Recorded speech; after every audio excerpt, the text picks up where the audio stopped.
दोस्तों स्वागत है आपका ड्राइव साइंस के एक और नई वीडियो में। मैं हूं आपका दोस्त अमित।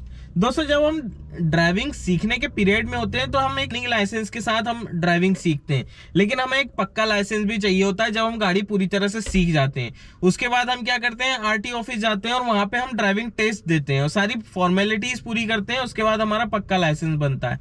अब जहां पे हम ड्राइविंग टेस्ट देते हैं वहां पे हमें कई सारी चीजें करके बतानी होती है, जैसे फॉरवर्ड में चलाना है, रिवर्स में चलाना है, रिवर्स में टर्न करना है।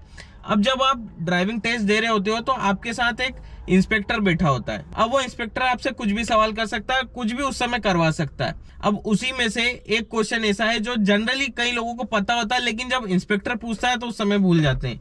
वो होता है 3 पॉइंट टर्न। अब 3 पॉइंट टर्न क्या होता है दोस्तों, हमें नहीं पता है, कई लोगों को नहीं पता है। अब उस समय हम नहीं करा पाते, तो उस समय होता क्या है कि हम हड़बड़ा जाते हैं, हम नहीं कर पाते हैं। ऐसे में कई लोगों के ड्राइविंग लाइसेंस वैसे तो नहीं होते हैं, इंस्पेक्टर पास कर देते हैं, लेकिन आपको ये चीज पता होना चाहिए कि 3 पॉइंट टर्न क्या होता है और टेक्निकली उसको कैसे हम कर सकते हैं। तो चलिए आज की वीडियो में यही क्वेश्चन का मैं आंसर लेकर के आया हूं कि कैसे आप 3 पॉइंट टर्न करोगे। तो चलिए दोस्तों वीडियो स्टार्ट करते हैं। तो दोस्तों सपोज करिए कि आप ड्राइविंग टेस्ट दे रहे हो, आपके बाजू में एक इंस्पेक्टर बैठा है, ठीक है। अब आप चल रहे हो, जैसे कि मैं अभी यहाँ आपको चल के बताता हूँ। जैसे कि आप चल रहे हो, ठीक है, अब चल रहे हो। अब इंस्पेक्टर आपको अचानक से बोलता है कि मुझे 3 पॉइंट टर्न करके बताइए। तो आपको क्या करना है, सबसे पहले अपना इंडिकेटर लेफ्ट की ओर देना है। जैसे कि मैं लेफ्ट की ओर दे रहा हूँ, अब लेफ्ट में चला गया, ठीक है। अब यहाँ पे आपको गाड़ी रोक देनी है, ठीक है। अब ये हो गया। अब अपनी गाड़ी को फर्स्ट गियर में ही रहने दो। उसके बाद सबसे पहला स्टेप दोस्तों, आपको स्टीयरिंग को क्या करना है, पूरा राइट में घुमा देना है। जैसे कि मैं ये घुमा दे रहा हूँ, ठीक है। मैंने स्टीयरिंग पूरा राइट में घुमा दिया है।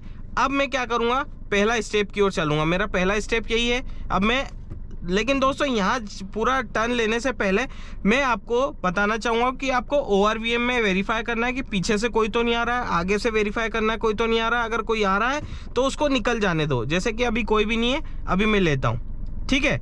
ये होगी अपनी पहली स्टेप, ठीक है। रोड से उतरना नहीं चाहिए। अब दूसरी स्टेप में क्या करना है, आपको रिवर्स गियर में लेना है। स्टीयरिंग पूरा लेफ्ट में काट लो, इस साइड वेरीफाई करो कोई तो नहीं आ रहा है। अगर कोई आ रहा है तो उसको निकल जाने दो। जैसे कि अब मेरे पीछे से ये गाड़ी निकल गई, ठीक है, निकल गई। उसके बाद मैं वापस पीछे की ओर जाऊंगा और मुझे पीछे भी देखते हुए जाना, कोई है तो नहीं, कोई ऑब्जेक्ट है उससे टच नहीं होना चाहिए गाड़ी, ठीक है, और रोड से उतरना नहीं चाहिए। अब जैसे कि यहाँ पर आ गया, ये मेरा दूसरा स्टेप कंप्लीट हो गया। अब मेरा तीसरा स्टेप, ठीक है, वापस फर्स्ट गियर लगाया, हाफ स्टीयरिंग काटा। अब इधर वेरीफाई करते हुए जाना है, सामने वेरीफाई करते हुए जाना, कोई आ तो नहीं रहा है। उसके बाद ये इस तरह से ये हो गया। तो दोस्तों ये 3 स्टेप में 3 पॉइंट टर्न आप करते हो और यही होता है प्रोसेस दोस्तों। आप इसको यू टर्न बोलते हो, ठीक है, लेकिन टेक्निकली RTO की लैंग्वेज में इसको 3 पॉइंट टर्न बोला जाता है। इसकी प्रैक्टिस करने की जरूरत नहीं है, बस आप ये चीज समझ लो कि हाँ 3 पॉइंट टर्न क्या होता है, याद रख लो। अगर कोई आपसे क्वेश्चन करता है तो आप ये चीज करके बता सकते हो कि ये 3 पॉइंट टर्न होता है। तो स्टेप आपको पता है, पहली स्टेप में आपको स्टीयरिंग पूरा राइट में काटना है, आपको आगे फॉरवर्ड करनी है, आधा रोड कवर करने के बाद वापस से पूरा स्टीयरिंग लेफ्ट की ओर काटना है, रिवर्स लेनी है, पूरा बैक रोड पीछे का कवर करना है। उसके बाद फिर से आधा स्टीयरिंग करके सीधा करते हुए अपनी गाड़ी को स्ट्रेट कर लेनी है, जैसे मैंने कर दी थी। आई होप आपको वीडियो समझ में आएगा तो इस वीडियो को लाइक करें, अपने दोस्तों के साथ शेयर करें, चैनल पर नए हो तो चैनल को सब्सक्राइब करें, साथ ही साथ बेल आइकन को प्रेस करना ना भूलें ताकि इसी तरह का इन्फॉर्मेटिव वीडियो आप तक पहुँचते रहे। तो चलिए दोस्तों मिलते हैं अगली वीडियो में, तब तक के लिए stay safe and good bye.